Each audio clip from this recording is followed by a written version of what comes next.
এতটা দিন আপনারা সেই জন্য প্রথমে আমি ভারতীয় জনতা পার্টির পক্ষ থেকে সকলকে অভিনন্দন জানাচ্ছি। দ্বিতীয় বিষয় হলো ইসলামপুর পৌরসভার যে রাজনৈতিক সমীকরণ, সেই বিষয়ে আজকে আমাদের এই প্রেস মিট।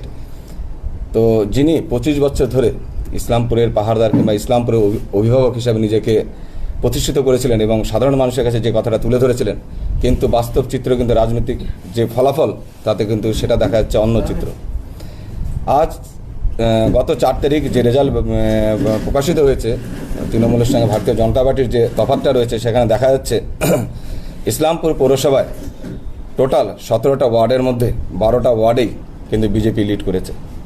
এবং তার সঙ্গে যেটা সবচেয়ে উল্লেখযোগ্য বিষয় যেটা আমি বলতে যাচ্ছি, যে 7 নম্বর ওয়ার্ড, যেখানে তৃণমূলের যিনি প্রতিদ্বন্দ্বী তিনি সেই ওয়ার্ডেরই বাসিন্দা ছিলেন কানাইলাল আগরওয়াল মহাশয়।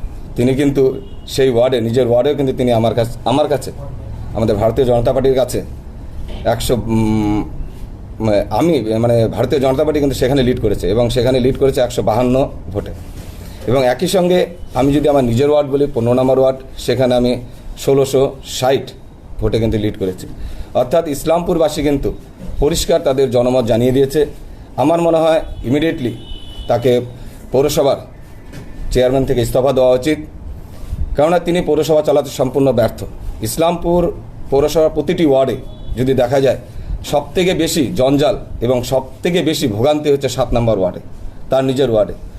আপনারা যে কোনো সময় যাবেন, সকালে যাবেন তো সবজির দোকানদার রাস্তায় থাকবে দুপাশে, কোনো অ্যাম্বুলেন্স সেখানে যেতে পারে না, কোনো ইমার্জেন্সি কোনো পরিষেবা দরকার পড়লে সেখানে ভীষণ অসুবিধা হয় ওনার নিজের ওয়ার্ডে। কিন্তু তিনি গোটা ইসলামপুরকে পরিষ্কার করার দায়িত্ব যার হাতে, যানজট মুক্ত রাখার দায়িত্ব যার হাতে, সে কিন্তু নিজের ওয়ার্ডেই কিন্তু ব্যর্থ, সমস্ত দিক থেকে ব্যর্থ। এরপর যখন আরেকটু সময় যাবে, দেখবেন যে রাস্তার সাইডে বিভিন্ন ছোট ছোট গাড়ি নিয়ে, ফলের দোকান কিংবা সবজির দোকান নিয়ে সম্পূর্ণ ওয়ার্ডটা যানজটে পূর্ণ। সেখানে কিন্তু যাতায়াত করা একদম অস্বাভাবিক হয়ে দাঁড়ায়, ছোট্ট একটা বাইক নিয়েও। দেখা যাচ্ছে বাসনের যে রাস্তাটা, যেখানে বাসনপট্টি বলি আমরা কিংবা চুরিপট্টি বলি, সেই রাস্তাটা দেখবেন দোকান এক জায়গা আর টুল চেয়ার সমস্ত কিছু রাস্তার উপরে। তাই তিনি দেখেও কিন্তু এতদিন না দেখার মতো ছিলেন। এই যে দীর্ঘদিন ধরে যে অব্যবস্থা ইসলামপুর পৌরসভায়, সেদিক থেকে কিন্তু সম্পূর্ণভাবে তিনি ব্যর্থ এবং জনগণ এই নির্বাচনে কিন্তু সেটি বুঝিয়ে দিয়েছে। অর্থাৎ আমি এটাই বলতে যাচ্ছি যে তাকে যত তাড়াতাড়ি সম্ভব পৌরসভা থেকে ইস্তফা দেওয়া উচিত। এবং একই সঙ্গে আমি আপামর ইসলামপুরবাসীকে, ইসলামপুর বিধানসভার সকল সনাতনী হিন্দুদের আমি আমার তরফ থেকে, আমি ভারতীয় জনতা পার্টির পক্ষ থেকে সকলকে আমি প্রণাম, ভালোবাসা এবং অভিনন্দন জানাচ্ছি। তারা যে ব্যাপকভাবে ভারতীয় জনতা পার্টিকে সমর্থন করেছে, আশীর্বাদ করেছে, তার জন্য আমি চিরকৃতজ্ঞ ইসলামপুরের সমস্ত সনাতনী ভাইয়ের কাছে। এবং এরপরে পরবর্তী বিষয় আমাদের জেলার সাধারণ সম্পাদক সঞ্জীব ভাল মহাশয়টি রাখবেন। নমস্কার মিডিয়া বন্ধুদেরকে। আজকে একটি গুরুত্বপূর্ণ একটি যে আমাদের প্রেস কনফারেন্স ডাকা হয়েছে, বিষয়ে রাখবেন আমাদের বিজেপির ক্যান্ডিডেট যিনি ছিলেন এই বিধানসভা নির্বাচন। আমরা দেখতে পেলাম যে পশ্চিমবঙ্গে গেরুয়াময় হয়েছে। 206খানা আসন নিয়ে আমরা বিজেপি আগামী 9 তারিখে সরকার গঠন হবে। সমগ্র পশ্চিমবঙ্গের জনগণ সহ ঈশ্বরপুরের সকল সনাতনী ভাই বোন, দাদা কাকিমা সবাইকেই গরিব অভিনন্দন, প্রণাম, ভালোবাসা। তো মেন যে একটি বিষয়, যে ইসলামপুর আজকের যে আমাদের যে প্রেস কনফারেন্স, আপনারা সকলেই জানেন যে বিগত কয়েক দশক ধরে ইসলামপুরে কিন্তু তৃণমূলের কাউন্সিলর বা আপনার এমএলএ ছিলেন করিম চৌধুরী। এইবার 2026 এমএলএ ক্যান্ডিডেট তৃণমূলের হচ্ছে কানাইলাল আগরওয়াল। এখানে একটা কারণ আছে, সেটা আমি পরে যাচ্ছি। 29 তারিখে আমাদের শেষ ভোট, এবং সেই ভোটের একটা এক্সিট পোল যখন মার্কেটে বেরোলো, সেটা দেখার পরে আমার কাছে ঠিক রাত্রি 1টার সময় ফোন আসে, ওই দিন রাত্রিবেলা। সেদিন একটা গোপন বৈঠক ওনার নেতৃত্বে একটা হয়েছে, কানাইলাল আগরওয়ালের নেতৃত্বে একটা গোপন বৈঠক হয়েছে। যারা তৃণমূলের প্রতিদ্বন্দ্বী ছিলেন, 2 জন অনলাইনে ছিলেন এবং 2 জন তৃণমূলের ক্যান্ডিডেট, ওনারা এক জায়গায় বসে ওনাদের মিটিং হয়েছে। এবং একটা বিধানসভাতে একজন ঘোষাল বলে একজনকে দায়িত্ব দেওয়া হয়েছিল চোপড়া বিধানসভাকে, সেই এমএলএকে একত্রিত করা। এবং ওনারা একটা অনুমান ছিল বিজেপি হয়তো কিছু আসনের জন্য তারা সরকার গঠন করতে পারবে না, তার জন্য ওনারা একটা পরিকল্পনা করছে। ওনারা বিজেপির কাছে 100 কোটি টাকা ডিমান্ড করবে। ওনারা 5খানা এমএলএ ওনাদের কাছ থেকে ওনারা মানে এমএলএ আর কি ওনারা বিজেপিতে জয়েন করবে 100 কোটি টাকা। এবং তার সাথে শর্ত ওনারা সেদিন ফাইনাল করেছিল, শর্ত থাকবে উত্তর দিনাজপুরের নেক্সট জেলা সভাপতি বিজেপির কানাইলাল আগরওয়াল, ইসলামপুরের চেয়ারম্যান উনিই থাকবেন, এবং যুবর যে দায়িত্ব জেলার সভাপতি সেটা তার পছন্দেরই হবে। কিন্তু যখন 4 তারিখ ইসলামপুরে যখন পশ্চিমবঙ্গে যখন গেরুয়াময় হয়ে গেল, তো ওনারা নিজের ভবিষ্যৎ নিয়ে শঙ্কিত হয়ে গেলেন। এবং সেই দিনই রাত্রে কিন্তু আবার সেম বৈঠক, তখন কিন্তু আর অন্য কোনো বিধানসভার এমএলএ ছিল না, সেখানে একটাই ছিল কানাইলাল নেতৃত্বে বৈঠক হয়েছে এবং ওনাদের আগামী পরিকল্পনা। সেইখানে একটাই উদ্দেশ্য ছিল যে ইসলামপুরে ওনাদের ভবিষ্যৎ যদি ইসলামপুরে চেয়ারম্যান হতে থাকতে হয় বা আগামী দিনে রাজনীতি টিকে থাকতে হয়, তাহলে ওনাদেরকে বিজেপি ছাড়া অন্য কোনো অপশন নেই। এবার সিদ্ধান্ত যেটা হয়েছে রাত্রেবেলা গোপন সূত্রে আমাদের কাছে যেটা খবর আসছে, পার্টি ওনারা নিজে এইবার 10 কোটি টাকা দিয়ে, ঠিক আছে, মাঝখানে মিডলম্যানের মাধ্যমে রাজ্য স্তরের নেতাদের সাথে যোগাযোগ অলরেডি শুরু হয়েছে, যেটা আমাদের কাছে ইনফরমেশন, আমাদের কাছে গোপন সূত্রের খবর। 10 কোটি টাকা ওনারা দেবেন। ওনাদের এখন আগে যেটা বলছিল ওনারা দাবি করছিল, এবার ওনারা অনুরোধ রাখছে যে নেক্সট জেলা সভাপতি বিজেপির কানাইলাল আগরওয়াল, ওনারা এটা দাবি করছে। এবং চেয়ারম্যানটা হয়তো উনি হোক বা ওনার পছন্দের কাউকে রাখতে হবে, কিন্তু ওনারা বিজেপিতে এই শর্তে আর কি, শর্তে মানে কি, মানে ওনারা টাকা দিয়ে 10 কোটি টাকার ডিলের মাধ্যমে ওনারা বিজেপিতে আসতে যাচ্ছে। কিন্তু আমরা কিন্তু বিগত 25 বছরে এই কানাইলাল আগরওয়াল যিনি চেয়ারম্যান ছিলেন, আমরা ওনার কাজ, আজকে ইসলামপুর যে 25-30 বছর থেকে পৌরসভা, কিন্তু আমরা দেখেছি সবথেকে ব্যর্থ যদি পৌরসভা সেটা হচ্ছে ইসলামপুর পৌরসভা। আমরা যদি মাছ বাজারে যাই, সেই বৃষ্টির মধ্যে মাছ বাজারের ভেতরে কিন্তু আমাদের কিন্তু ছাতা নিয়ে বাজার করতে হয়, সেটা কিন্তু আমরা সকলেই জানি, ইসলামপুর সকল মানুষ। এবং জঞ্জালপূর্ণ একটা যদি পৌরসভা হয় সেটা কিন্তু ইসলামপুর পৌরসভা। আর আপনাদের মাধ্যমে একটাই বার্তা আমরা দিতে যাচ্ছি যে 10 কোটি কেন টাকা দিয়ে আর এই ধরনের নেতাদেরকে বিজেপিতে নেওয়া হবে না, সেটা আমাদের রাজ্য নেতৃত্ব বলে দিয়েছে। এই ধরনের জঞ্জাল, তৃণমূলের কোনো জঞ্জালকে কিন্তু পার্টি কোনোভাবে এদের এন্ট্রি দেওয়া হবে না, সে যেই মাধ্যমে ওনারা যাক। আর কেন আজকে ইসলামপুরে যদি আমরা সমস্ত বিষয় দেখি, আজকে একটু বৃষ্টি, এই যে বর্ষাকাল আসছে, বৃষ্টি হলে আমরা দেখতে পাই কি, মানে হাঁটু পর্যন্ত জল কিন্তু আমরা সব জায়গায় দেখতে পাই। মাছ বাজার বললাম, যে কোনো সবজি বাজার, আমাদের ক্যান্ডিডেটও বললো যে ওনার যে বিষয়গুলো, এবং ওনার যেটা বিগত দিনের যে রাজনৈতিক পরিসংখ্যান ছিল, উনি প্রথমে কংগ্রেস, তারপরে উনি নির্দল, তারপরে আবার তিনি সিপিএমের সমর্থনে কংগ্রেসের মাধ্যমে এমএলএ হলেন। বিধানসভাতে কিন্তু আমরা ওনাকে কখনো দেখতে পারিনি, কেননা উনি পাশ করে কিন্তু তৃণমূল জয়েন করছে। এবার উনি ওখানে গিয়ে উনি তৃণমূল না কংগ্রেস সেইটা নির্ধারিত করতে পারে 3 বছর, কিন্তু আমরা কিন্তু তাকে কিন্তু বিধানসভাতে ইসলামপুর নিয়ে কিন্তু আওয়াজ তুলতে দেখিনি। তারপরে উনি তৃণমূল হলেন, লোকসভাতে উনি দাঁড়ালেন, কীভাবে গোহারা হারলেন সবাই দেখলো। নিজের ওয়ার্ডে সেই সময় 500 ভোটে উনি হেরেছিলেন। এইবার যে লোকসভা, এই বিধানসভাতে উনি নিজের ওয়ার্ডে 152 ভোটই উনি হেরেছেন, নিজের ওয়ার্ডে। যেখানে নিজের ওয়ার্ডে যার জনসমর্থন নেই, উনি কি করে আজকে 6 তারিখ উনি কি করে উনি ইসলামপুর পৌরসভার চেয়ারম্যান আছেন, এটা কিন্তু আমি মনে করি এটা ওনার কাছে এর থেকে লজ্জার বিষয় হতে পারে না। আজকে ইসলামপুরে 12টি ওয়ার্ড কিন্তু বিজেপির দখলে। যদি আমি পৌরসভা ওয়াইজ নিরীক্ষে দেখি, 8836 ভোটে ইসলামপুর পৌরসভা বিজেপি লিড করেছে। তো এই মুহূর্তে ওনাদের যে অভিসন্ধি, যে টাকার মাধ্যমে বিজেপিতে ঢুকবো, এটা তো কখনোই হবে না। বিজেপিতে এই ধরনের নোংরামো চলে না। এবং অতি সত্য আমি মনে করি ওনার এই মুহূর্তে রাজনীতি থেকে সন্ন্যাস নেওয়া উচিত, এবং সন্ন্যাস নিয়ে পৌরসভাটা উনি চেয়ারম্যান থেকে ইস্তফা দেওয়া উচিত। এবং ওনার উচিত এই ইসলামপুর পৌরসভা ভেঙে দেওয়া। কারণ যেখানে 12টা ওয়ার্ড, যেখানে আমার 17টা ওয়ার্ডের মধ্যে 12টা ওয়ার্ডই বিজেপি, যেখানে ব্যাপক 1500, 1200, 2000 পর্যন্ত বুথ ভোটে লিড, সেইখানে একটা পৌরসভা তৃণমূলে মাত্র 5টা ওয়ার্ড জিতে কি করে উনি সেখানকার চেয়ারম্যান থাকেন? এটা কিন্তু ইসলামপুরবাসীর কিন্তু প্রশ্ন, ইসলামপুরবাসীর প্রশ্ন আমরা আপনাদের মাধ্যমে তুলে ধরলাম। আরেকটা বিষয় আছে, বিগত দিনে আমরা দেখেছি যে যখন রাম মন্দির যেটা আমাদের শিলান্যাস হয়েছিলেন, উনি একটা বিশেষ সম্প্রদায়কে নিয়ে হাজার হাজার সংখ্যা নিয়ে কিন্তু ইসলামপুরের বুকে কিন্তু সেই রাম মন্দিরের বিরোধিতা করার জন্য নেমেছিলেন। যেদিন শিলান্যাস নরেন্দ্র মোদীজির হাত ধরে আমাদের উত্তরপ্রদেশে আমাদের যে অযোধ্যাতে অনুষ্ঠিত হয়েছিল শিলান্যাস, সেদিন উনি হাজার হাজার এক বিশেষ সম্প্রদায়ের লোক নিয়ে উনি নিজের নেতৃত্ব দিয়ে কিন্তু বিরোধিতা করেছিলেন। আমরা সিএতে কিন্তু আমরা দেখেছি ওনার কিন্তু অহিংস্র সেই আন্দোলন এই ইসলামপুরের বুকে বিশেষ সম্প্রদায়ের লোককে নিয়ে কিন্তু এই কানাইলাল আগরওয়াল করেছিল। তা আরও অনেক বিষয় যেটা আমরা ওনার নেতৃত্বে আজকে ইসলামপুরে যত ক্রিমিনাল ওনার নেতৃত্বে এইগুলো সমস্ত ওনার প্রশ্রয়ে কিন্তু বেড়ে গেছে। আজকে ইসলামপুরের মধ্যে যিনি ইসলামপুরের তৎকালীন বিধায়ক করিম চৌধুরী নিজে বলেছেন এটা উনি একটা গুন্ডা, যে যাকে নিয়ে জাকিরকে উনি কিন্তু বলেছিলেন কিন্তু একটা গুন্ডা। সেই জাকিরকে নিয়ে আজকে টোটাল ইসলামপুর বিধানসভার মধ্যে যে সন্ত্রাস বিগত দিনে চালাতো সেই ধরনের লোককে বিজেপিতে এন্ট্রি নেই, যেটা আমাদের রাজ্য নেতৃত্ব পরিষ্কার কেন্দ্রীয় নেতৃত্ব বলে দিয়েছে। সুতরাং এইসব লোককে পার্টিতে জায়গা হবে না। এখন একটাই জায়গা আছে ওনাদেরকে, হয়তো অবসর, রাজনৈতিক অবসর। পরবর্তীতে বিজেপি ক্ষমতায় আসার পরে 29 তারিখে আমাদের সরকার গঠন হবে এবং এই ধরনের দুর্নীতিবাজ যেই সকল চেয়ারম্যান বলি যা তৃণমূলের নেতা আছে, কারণ আপনারা দেখেছেন যেই দিনে আমাদের বিজেপি সরকার আমাদের গঠন প্রায় আমরা যখন 207-এ আমাদের সংখ্যা দেখাচ্ছিল তখনই কিন্তু যত দপ্তর কিন্তু প্রত্যেকটা দপ্তরে কিন্তু সেন্ট্রাল ফোর্স দিয়ে কিন্তু ঘিরে দেওয়া হয়েছিল। এখন বলা হচ্ছিল যেন যে কোনো ফাইল যেন সেখান থেকে যেন চুরি করতে না পারে। এবার ইসলামপুর পৌরসভাতে কিন্তু তাই হবে।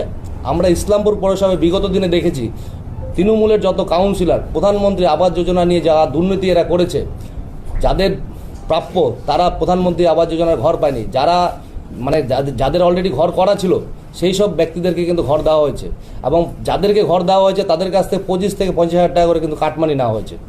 ঠিক আছে, আমাদের কাছে এখন অনেকেই আসছেন, ওনারা বলছেন আমরা লিখিত কমপ্লেন করব। আমরা অবশ্যই লিখিত কমপ্লেন করবো, তার টাকা তুলে দেওয়ার ব্যবস্থাটা আমরা করব। লিখিত যদি ওনারা আমাদের কাছে কমপ্লেন করে আমরা সেই যে তৃণমূলের কাউন্সিলররা যারা কাটমানি নিয়েছিল সেই তুলে দেওয়ার ব্যবস্থা করব। এবং তার সাথে সাথে বলে রাখি ইসলামপুরে যে ভাইস চেয়ারম্যান বর্তমানে যে আমাদের জ্যোতি দত্ত মহাশয়, যিনি বর্তমানে 16 নম্বর ওয়ার্ডের কাউন্সিলর এবং বিগত দিনে 17 নম্বর ওয়ার্ডের কাউন্সিলর ছিলেন, ওনার কিছু ঘোটালা আমি আপনাদেরকে সামনে তুলে ধরছি। বিগত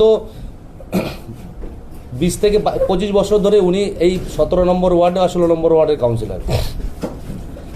আমার কাছে আজকে একটা তথ্য আসছে, উনি প্রধানমন্ত্রী আবাস যোজনা মানে যার কোনো জায়গা নেই, মানে কোনো প্রপার্টি নেই, সেই ব্যক্তিকে কিন্তু উনি প্রধানমন্ত্রী আবাস যোজনার নামে কিন্তু টাকা অ্যালার্ট হয়েছে, ব্যাংকে টাকা ঢুকছে, মানে ওই টাকা উনি ওই লোকের নামে উঠিয়ে কিন্তু নিজে হজম করেছে। আমি নামও বলে দিচ্ছি, রাজকুমার দাস, সেই ব্যক্তি 17 নম্বর ওয়ার্ডের বাড়ি। ওনার নিজের ভাগনা নাম হচ্ছে উত্তম দাস। সেই এক ব্যক্তি ওনার নামে 2খানা প্রধানমন্ত্রী আবাস যোজনা নামে না, মানে ওনার জায়গাতে 2খানা প্রধানমন্ত্রী আবাস যোজনার ঘর হয়েছে একই ব্যক্তির নামে। 2 জায়গাতে কিন্তু ওনার 2টা জায়গাতে জায়গা আছে এবং আমি জায়গা নম্বর হিসেবে বলে দিচ্ছি। চোপড়াঝাড় মৌজা 5121 দাগ, সেই দাগের মধ্যে 4.5 কাঠা প্রপার্টি জায়গার উপরে সেইখানে প্রধানমন্ত্রী আবাস যোজনার ঘর সেই ব্যক্তির নামে উত্তম দাসের নামে সেখানে হয়েছে, মানে যেটা হচ্ছে জ্যোতি দত্তের ভাগনা।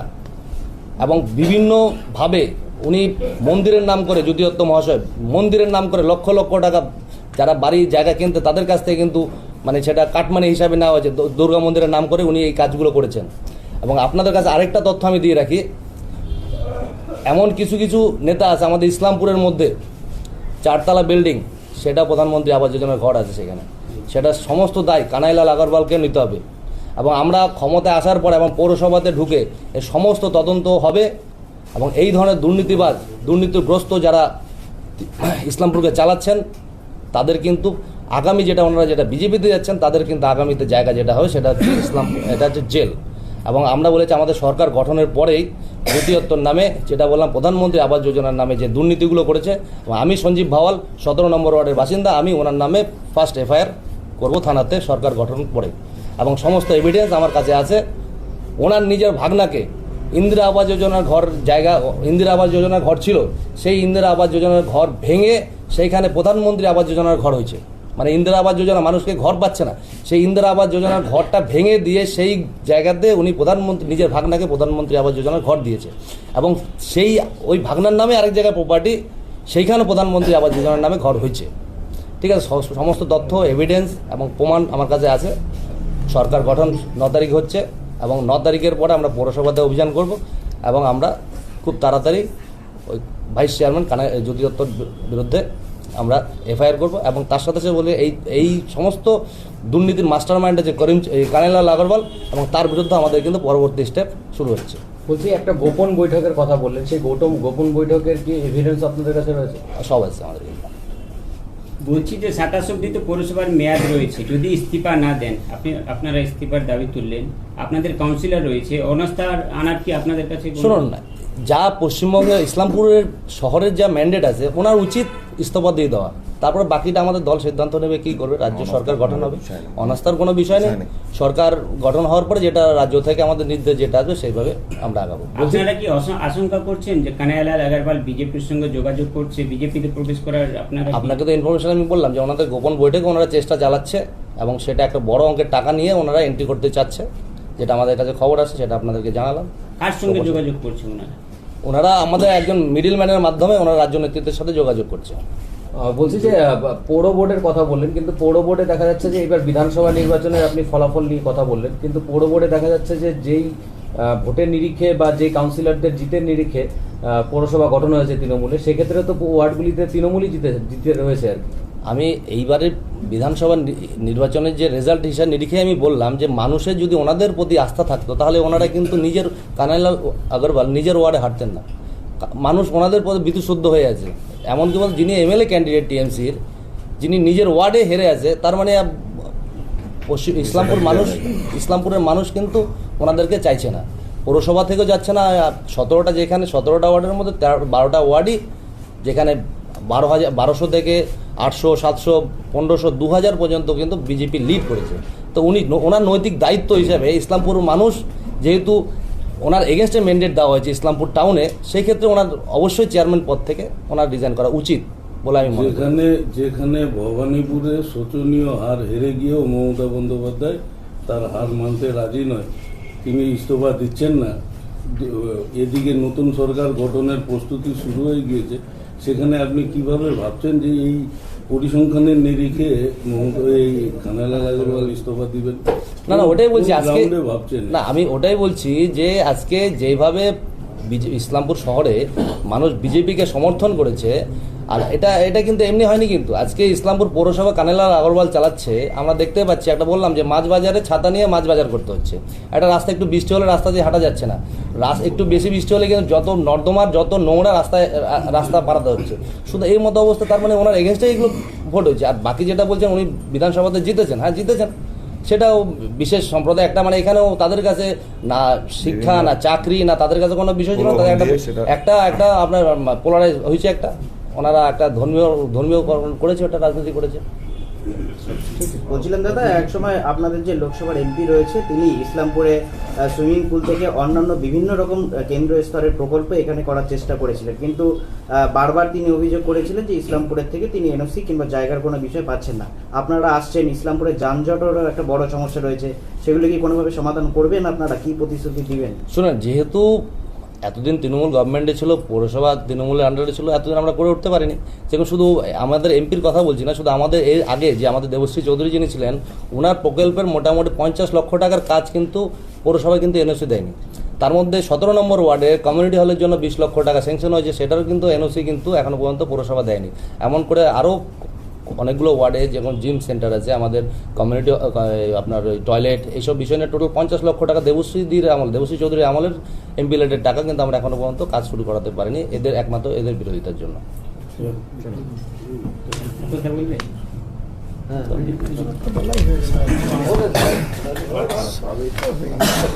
বললে ভালো লাগে।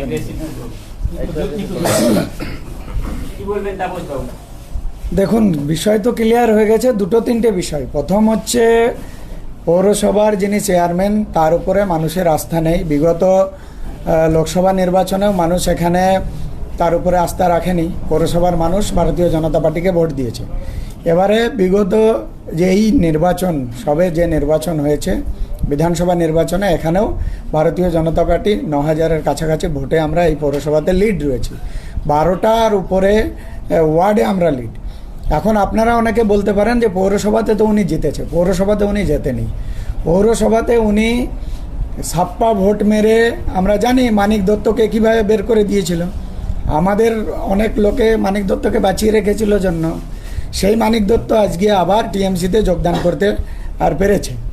স্বাভাবিকভাবে পৌরসভাতে ভোট হয়নি, ছাপ্পা ভোট হয়েছে, তৃণমূলের চটিচাটা পুলিশের আর সেখানকার অফিসারদের দৌলতে উনি এই বিগত পৌরসভা নির্বাচনে অন্তত সরকারে ছিলেন, এই ক্ষমতায় আছেন। এবারে আগামীতে যখন নির্বাচন হবে দেখবেন পৌরসভা আমরা জিতব। দ্বিতীয় পয়েন্ট হচ্ছে ভোটের আগে, রেজাল্টের আগে, ভোটের পরে রেজাল্টের আগে ওনারা কয়েকজন বিধায়ক মিলে আমাদের দলে যোগ দেওয়ার জন্য, আমাদের দলকে ব্ল্যাকমেল করার জন্য, যেটা এর আগেই বলল, যে তারা আমাদের দলের কাছে একটা বড় অঙ্কের টাকা ডিমান্ড করেছিল। যখন 4 তারিখে রেজাল্টটা উল্টা হয়েছে, ডিমান্ডটা উল্টার দিকে হয়েছে, এখন ভারতীয় জনতা পার্টিকে 10 লক্ষ টাকা দিয়ে তিনি বিজেপিতে ঢোকার চেষ্টা করছে, 10 কোটি টাকা দিয়ে। তো এই যে 2-3টে বিষয়, সেটা আমরা জানি, আমরা জানা সত্ত্বেও সেই বিষয়গুলো আপনাদের মাধ্যমে সাধারণ ভারতীয় জনতা পার্টিতে যারা ভোট দিয়েছে, যারা ভারতীয় জনতা পার্টির নীতি আদর্শে বিশ্বাস করে, যারা এই সমস্ত দুর্নীতিগ্রস্ত চোর ছাত্রদেরকে বিজেপিতে চায় না, তাদেরকে জানান দেওয়ার জন্য আজকে মূলত এই প্রেসকে ডাকা, আপনাদেরকে ডাকা, আপনাদের মাধ্যমে এই বিষয়টা তাদেরকে জানানো, এটাই আজকে মূলত বিষয়। বিধায়ক তারা বৈঠক করেছিলেন, আশেপাশে 4টা বিধায়ক আমাদের কাছে যেটুকু খবর আছে তারা যোগাযোগ করেছিল।